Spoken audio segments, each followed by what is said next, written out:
있는 수입만 함께 성장 발전할 수 있는 공진화 전략 마련이 대한민국의 지속 가능한 발전을 막고 있는 난제가 하나 있습니다. 수도권 집중 현상입니다. 지방 소멸에 대한 우려가 커지고 있습니다. 오늘 포럼이 수도권 쏠림 현상을 수혜지 문화 항구가 개통되면서 완공될 것입니다. 2단계라고 볼 수 있는데요. 성장을 가지고 있는 바이오 혁신 산업 클러스터를 조성하여 빅 파마를 만든다는 전략을 세웠습니다.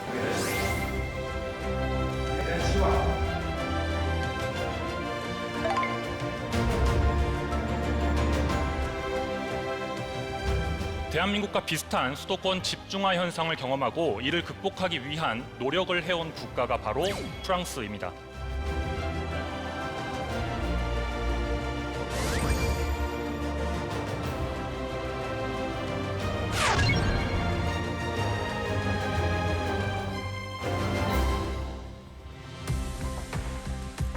대한민국 지역 균형 발전, 프랑스에서 해답을 찾다. 안녕하세요. 아나운서 김현서입니다. 안녕하세요. 김용학 기자입니다. 수도권으로 인구와 산업이 집중되면서 국가 전체의 균형이 흔들리고 있다는 지적이 나오고 있습니다. 대한민국의 지속 가능한 성장을 위해선 지역 간 격차를 줄이는 전략이 필요한 상황인데요. 맞습니다. 매년 수도권 인구 비중이 확대되고 있습니다. 과도한 수도권 집중화는 많은 문제들을 만들고 있습니다. 이제 지역균형 발전은 선택이 아니라 국가의 생존 전략입니다. 대한민국과 비슷한 수도권 집중화 현상을 경험하고 이를 극복해 지역에서 성장의 기회를 찾은 국가가 있습니다. 바로 프랑스입니다. 프랑스는 1980년대부터 본격적인 지방 분권을 추진했습니다. 프랑스의 지방 분권은 크게 4단계로 설명이 되는데요. 이 과정은 중앙 집중 국가에서 지역 중심 국가로 체질을 바꾼 핵심 흐름입니다. 먼저 1단계에서는 행정 권한을 지역으로 분산하기 시작했습니다. 2단계에서의 핵심은 2003년 헌법 개정입니다. 헌법 개정으로 지방 분권을 명확히 했습니다. 3단계에서는 레지용 통합 등 지방 행정체계가 효율화되고 광역 행정체계인 메트로폴이 도입됩니다. 4단계에서는 지역 맞춤형 분권이 추진됩니다. 특히 부용청장은 2가지를 강조했습니다. 효율성과 자율성. 유럽에서의 경쟁은 국가 단위가 아닌 지역, 도시 단위가 적합하다고 강조를 했습니다. 프랑스 국토교섭청을 직접 찾아가서 자세한 이야기를 들을 수 있었습니다.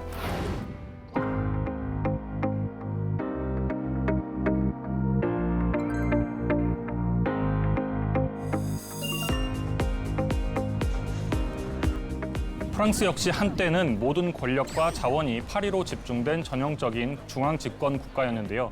지역 간 격차가 심화되며 국가 운영에 대한 재검토를 시작했습니다. 그렇게 지방이 스스로 설계하고 성장할 수 있도록 돕는 기관, 국토결석청을 출범했는데요. 이곳이 바로 그 현장입니다. 크리스토프 부용 국토결석청 청장을 만나 단독 인터뷰를 진행했습니다. Pour faire simple, l'ANCT, l'Agence nationale de cohésion des territoires, c'est un assemblier. On fournit de l'ingénierie pour aider une collectivité, par exemple une commune, petite ou grande, à pouvoir aller chercher des aides de l'État ou de l'Europe, ou aussi de la région et des départements. Et en quoi c'est utile pour la décentralisation? C'est qu'on a une démarche qui n'est pas une démarche descendante, ce n'est pas l'État qui décide à la place des collectivités locales, c'est les collectivités locales qui ont des envies, qui ont une vision. 지역의 자립과 균형을 위해 설립된 프랑스 국토결석청은 지역이 주도하고 국가가 지원하는 정책을 펼치고 있었는데요. 자율성을 부여하자 각 지역의 여건에 맞는 개발과 도전이 본격화됐습니다. Et on a de plus en plus une politique qu'on appelle le aller vers. Aller vers, ça veut dire quoi?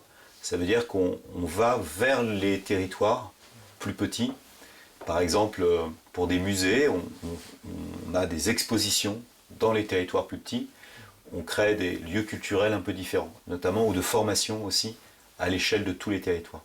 Eh bien, l'objectif, c'est de faire en sorte à ce que, c'est un principe porté par l'État, eh bien, aucun territoire ne soit laissé tout seul ou abandonné dans sa volonté, son envie de se développer. Si un territoire veut être attractif, il faut pouvoir l'accompagner. Donc concrètement, la NCT, elle accompagne vraiment les territoires dans leur développement. 프랑스가 말하는 지역균형 발전은 잘 사는 도시를 더 키우는 방식이 아닙니다. 모든 지역이 스스로 성장 전략을 세우고 국가가 그 과정을 제도와 자원으로 뒷받침하는 구조. 바로 이것이 프랑스식 전략이었습니다. 분권화를 향한 지속적인 노력 속에서 프랑스는 함께 사는 나라를 만들어가고 있습니다. 인구의 50% 이상이 수도권에 몰린 나라, 바로 대한민국인데요. 우리나라 전체 인구의 절반 이상, 약 50.2%가 수도권에 집중돼 있습니다. 반면 지방은 빠르게 인구가 줄면서 위기를 겪고 있습니다. 전국 시군구 228곳 중 절반이 넘는 118곳이 지방 소멸 위험 지역으로 분류되고 있습니다. 이 흐름이 계속된다면 많은 지역이 지속 가능성을 잃을 수 있다는 우려가 나오고 있습니다. 지역균형 발전은 국가의 새로운 성장 동력으로 작용합니다. 프랑스는 1980년을 기점으로 인구 비중이 하락하고 있습니다. 프랑스가 본격적인 지역균형 발전 정책을 펼치기 시작한 시점입니다. 프랑스의 지역균형 발전 과정에는 중앙정부와 지방정부를 이어주는 핵심 기관, 국토결석청 ANCT가 있었는데요. ANCT는 지역의 문제를 직접 듣고 해결책을 함께 설계하는 곳으로 프랑스 지역균형의 중심 역할을 합니다. 이제 정책은 준비가 됐습니다. 제도가 마련이 되면 이 지역들의 기업과 산업이 가장 먼저 반응을 하게 되는데요. 프랑스의 기업들은 어떻게 반응했는지도 궁금해집니다. 프랑스 지역 도시에서는 주민들의 삶의 질을 개선하기 위한 노력들이 이어지고 있습니다. 지역의 기업을 유치하기 위해서는 우수한 인재 유치가 중요한데요. 우수 인재들이 살기 좋은 지역 환경을 만드는 그 작업에 집중을 하고 있습니다. 예를 들면 지속 가능한 도시를 만드는 겁니다. 그 현장을 직접 찾아가 봤습니다.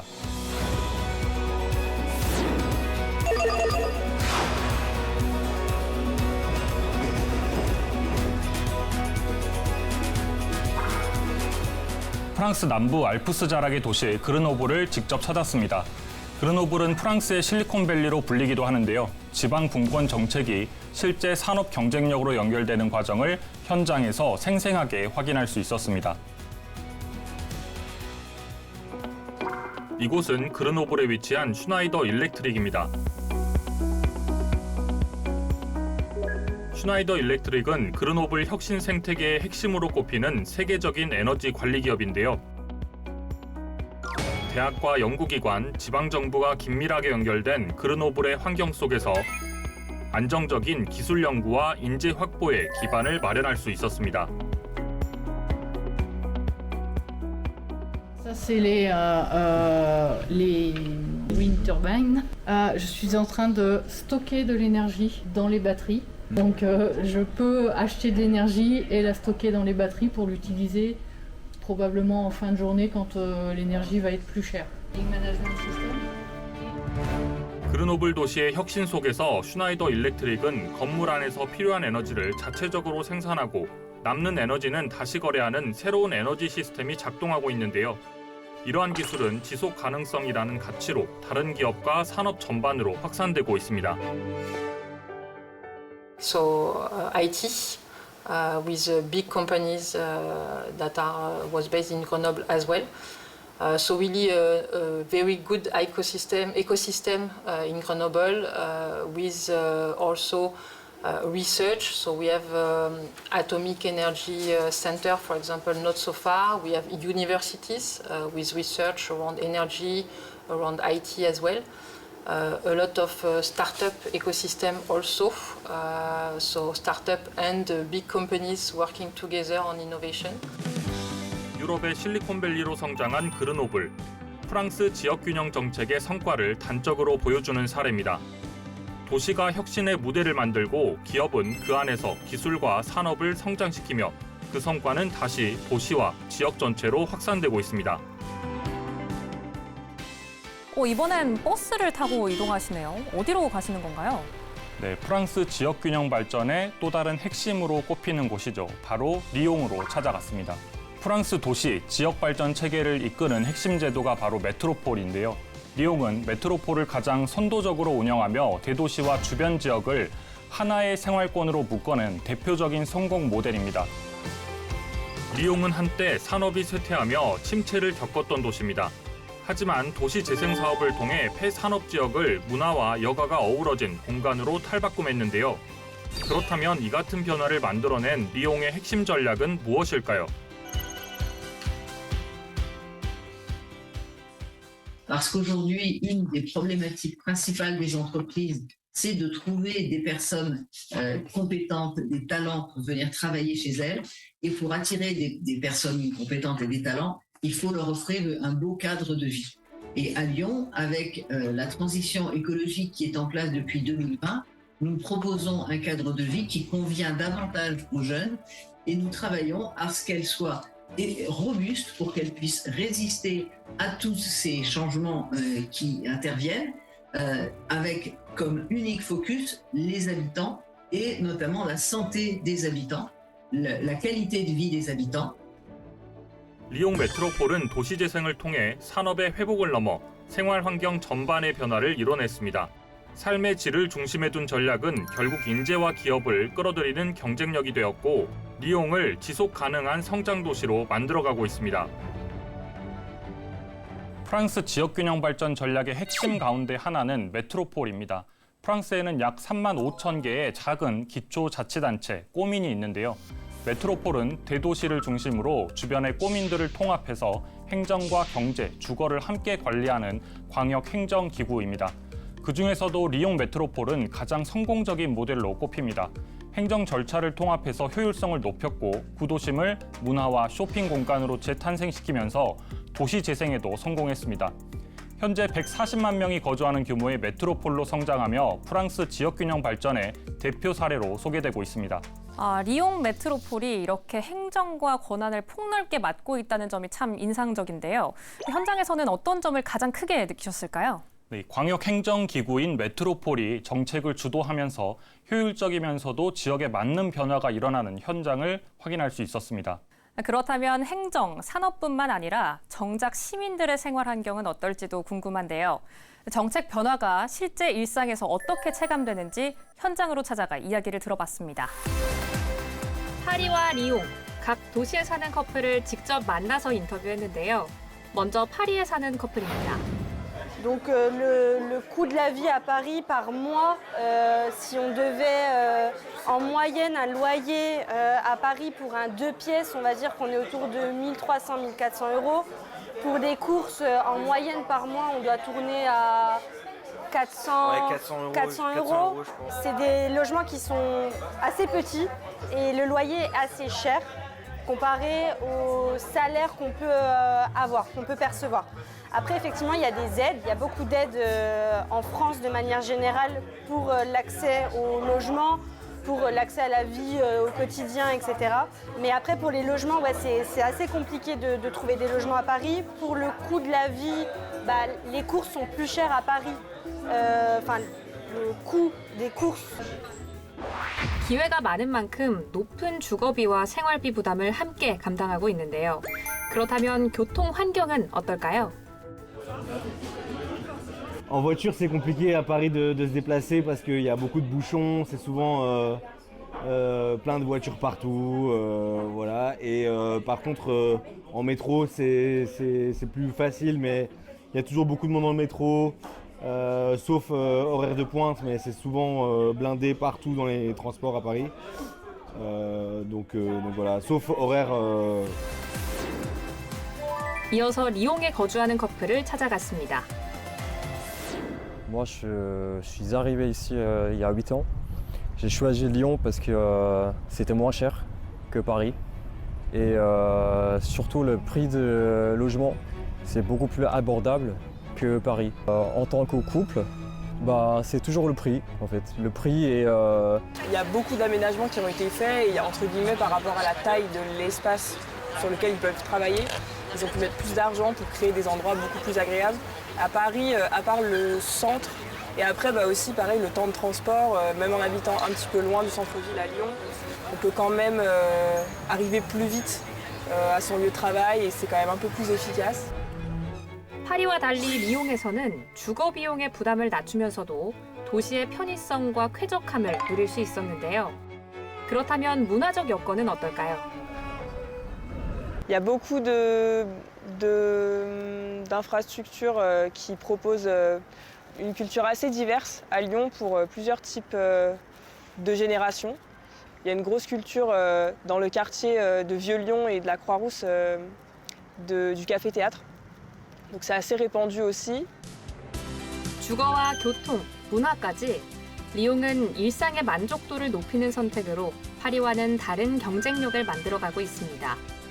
사람을 중심에 둔 정책이 머물고 싶은 도시로 변화되는 현장입니다. VCR에서도 보셨듯이 파리와 리옹은 생활비와 이동성 그리고 도시 환경에서 차이를 보이고 있습니다. 먼저 파리부터 보시죠. 파리의 기준 월세는 최대 1,400유로로 생활비는 평균 400유로 내외로 부담이 크지만 리옹의 월세는 700유로, 생활비는 최대 250유로 수준입니다. 교통과 주거 환경에서도 차이가 뚜렷합니다. 파리는 교통이 혼잡한 반면 리옹은 도시 규모에 맞게 비교적 원활하게 운영되고 있고 주거 환경 역시 리옹이 선택지가 더 다양합니다. 두 커플의 인터뷰에 따라 파리는 대도시답게 대형 문화 인프라가 풍부하고 리옹은 세대별로 즐길 수 있는 문화시설이 활발하게 운영되고 있습니다. 같은 프랑스 내에서도 도시 규모와 행정 시스템에 따라서 시민들이 체감하는 삶의 질이 크게 달라지고 있다는 걸 확인할 수 있습니다. 각 지역마다 장단점이 뚜렷하게 드러나는데요. 프랑스의 지역균형 발전 정책은 파리와 리옹 같은 대도시뿐만이 아니더라도 작은 도시에서도 새로운 가능성을 만들어내고 있습니다.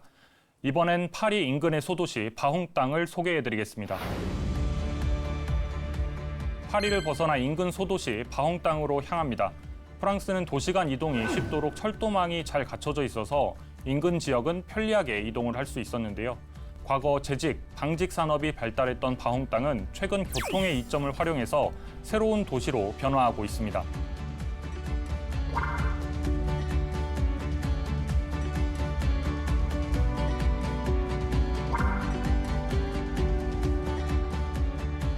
바홍땅의 도시 전략이 어떻게 실행되고 있는지 여러 지자체가 함께 모인 꼬민연합을 직접 찾아가 봤습니다.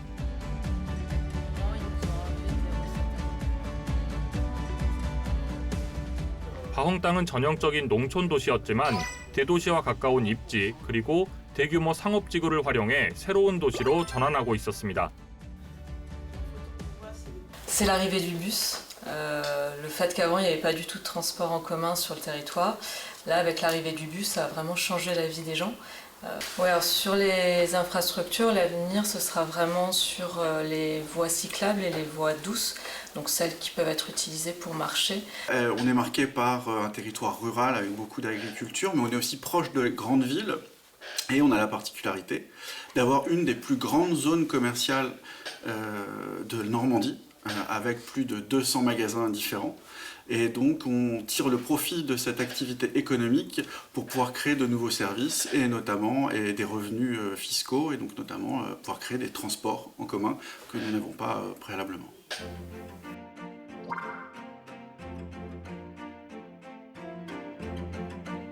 프랑스 소도시는 지역의 인프라를 조성할 때 주민들이 직접 참여하고 있는데요. 바홍땅의 주민들은 공장이 있던 부지를 공원과 문화공간으로 바꿨습니다.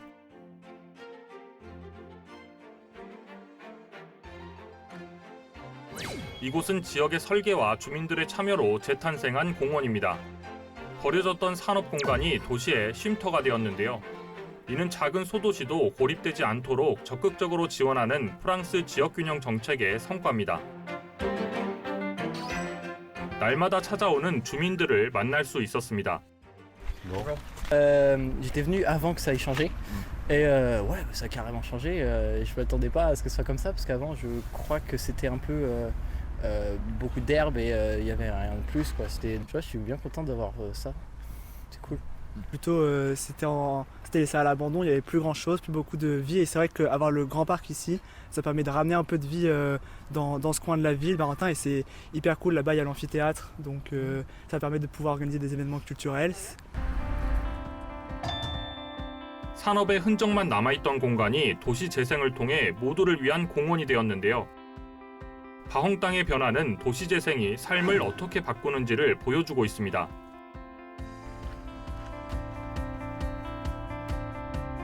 Pour bâtir ce projet, on a voulu associer les habitants.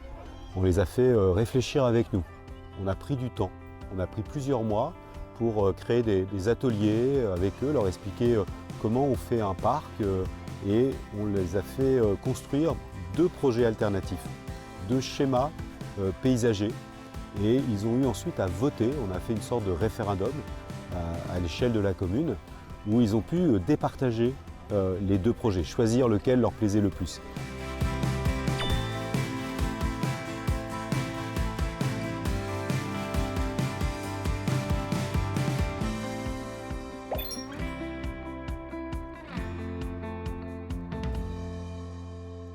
Donc oui, je disais, ça change énormément.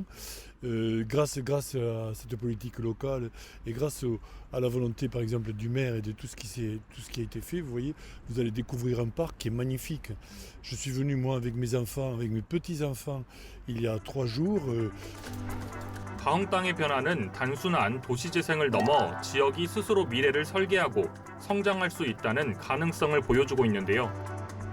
C'est un peu, pour une petite ville comme nous, l'équivalent de Central Park. C'est un lieu où les personnes vont venir s'amuser avec leurs enfants, vont venir se promener, se reposer. Et puis demain, ça peut aussi permettre, quand on cherche à attirer de l'activité économique, de dire venez parce qu'ici, on va vous offrir un cadre de vie. Les entreprises, quand elles cherchent à s'implanter quelque part, elles pensent de plus en plus à créer un cadre de vie idéal pour leurs futurs salariés. 국가는 뒤에서 든든히 버티고 지역은 주인공이 되어 직접 선택하고 실행하는 구조. 이것이 프랑스 지역균형 발전의 핵심입니다. 지역이 살아나고 미래를 함께 여는 나라. 그 길 위에 서 있는 프랑스의 지금이 우리의 내일이 될 수 있습니다.